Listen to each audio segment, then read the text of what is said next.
Hi, everyone. I'm Molly Phelps, social worker and community organizer at St. Francis Episcopal Parish and Community Center. In the spirit of Lent, I've been doing some self-exploration, so I wanted to start today with a personal story. A few weeks ago, I was talking with a group of people I didn't know particularly well. During this conversation, someone said something that upset me. They shared an anecdote, and they added in some coded language that essentially equated places where minorities live with crime, violence, danger, and white fear. When the comment was made, I could feel myself becoming physically uncomfortable. I felt my face flush. I felt a tightness in my chest that commonly signals to me that something is wrong. I felt that all too familiar lump in my throat. My mind started to race. I thought, okay, this is the point in time where I need to speak up and say something. I need to ask for clarification to make sure I heard this person correctly. I need to take this moment to intervene and to explore why this narrative is coming up in this conversation. But instead, I said nothing. For the days and weeks that followed this, I have thought about that interaction multiple times a day. Why did I sit there and not speak up? Was it because I was in a space where I didn't know others around me very well? Was it because I was afraid that something I said might cause someone to say something else in response? Was it because it would take too long to carefully explore the ideological implications of what had been said? Did I not want to derail the conversation? And did I choose passivity and silence as a way to keep the peace? Yes. The answer to all of these questions is yes. It's hard to engage in the process of accountability through generative conflict, especially when there's discomfort. But there will always be discomfort, and the discomfort should be wrestled with instead of ignored. I didn't do that. Our culture teaches us to push down and move beyond, but our bodies and minds try every day to tell us differently. I ignored it.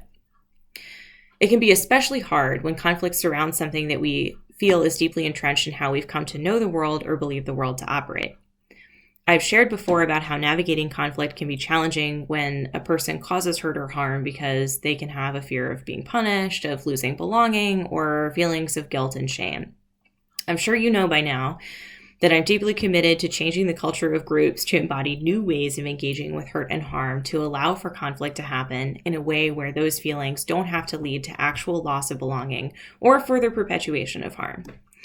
This is a journey of transformation and not something that can happen overnight. Shifting gears a bit, but you'll see. I had a moment where I was able to attend a conversation with the very Reverend Dr. Kelly Brown Douglas, hosted by Province 3 of the Episcopal Church, about her book, Resurrection Hope, A Future Where Black Lives Matter. Dr. Douglas is currently the Dean of the Episcopal Divinity School at Union Theological Seminary and the Canon Theologian at the Washington National Cathedral. In her book, she explores many aspects of how the church, particularly the white church, has failed to address systemic racism and oppression in the United States. She lays out this argument about how those she calls good white Christians reinforce the status quo for the sake of peace by remaining silent in the face of violence against Black people. When white Christians do speak up, she says, the words can be performative, and even when monetary donations are made in the name of reparations and reconciliation, that there's no fundamental shift in power or effort to dismantle the systems and ways of thinking that continue to uphold this white supremacy culture.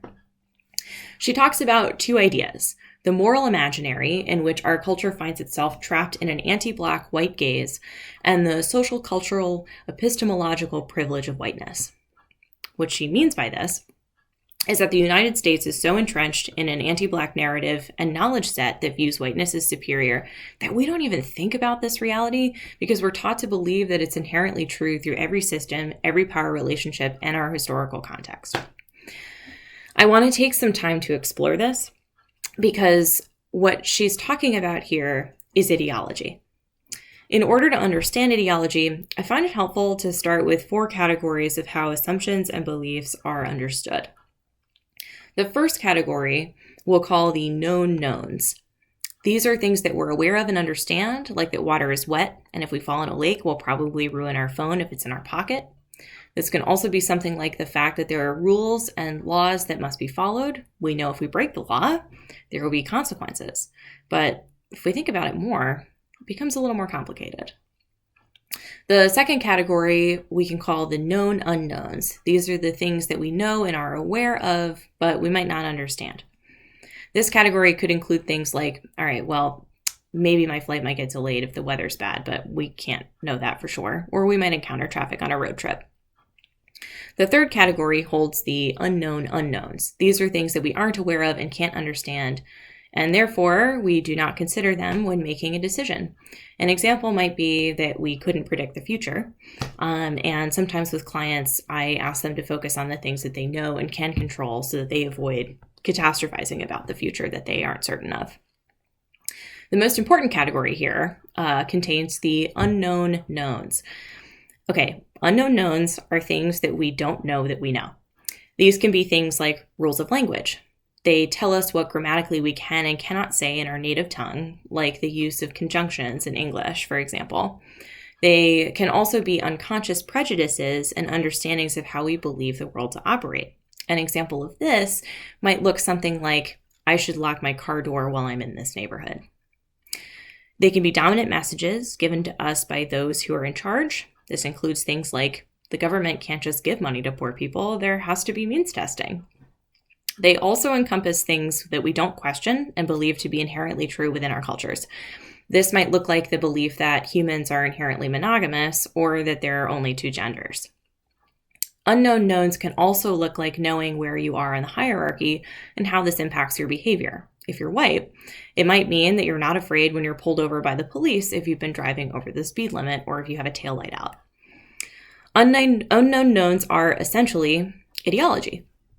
Ideology can be defined as certain ideas or assumptions about the way that society works, both conscious and unconscious. It's used to justify the ways in which those in power make decisions and the impacts they have on the masses that they control. Ideology can legitimize the oppression of others in situations where it benefits society for some to have and others to have not. It can be insidious in that we often don't recognize that we have an ideology, nor where our ideology comes from.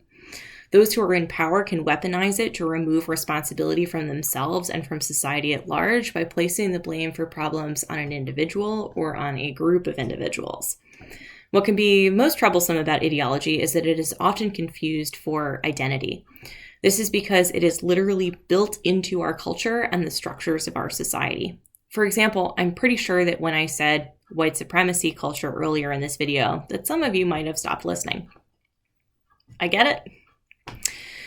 What is really meant here by white supremacy is the cultural, economic, and political system that sustains white people's dominance over virtually all sectors of society.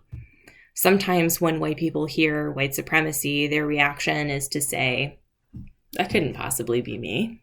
Or, I know I'm not a white supremacist because I believe that all people are created equal. This is because white supremacy is so baked into the way that we understand the world that ideology feels inseparable from our identity. Speaking as a white person, I can tell you, white supremacy culture is not my identity, but I do know the ways that white supremacy culture impacts how I move around the world and how I engage with it. If we work to uncover where it shows up in our systems, our relationships, and ourselves, we can fight against it in all of its forms to achieve wholeness and liberation for all. I am making a commitment to do better and to love myself and others enough to not remain silent when my voice is needed. Will you join me?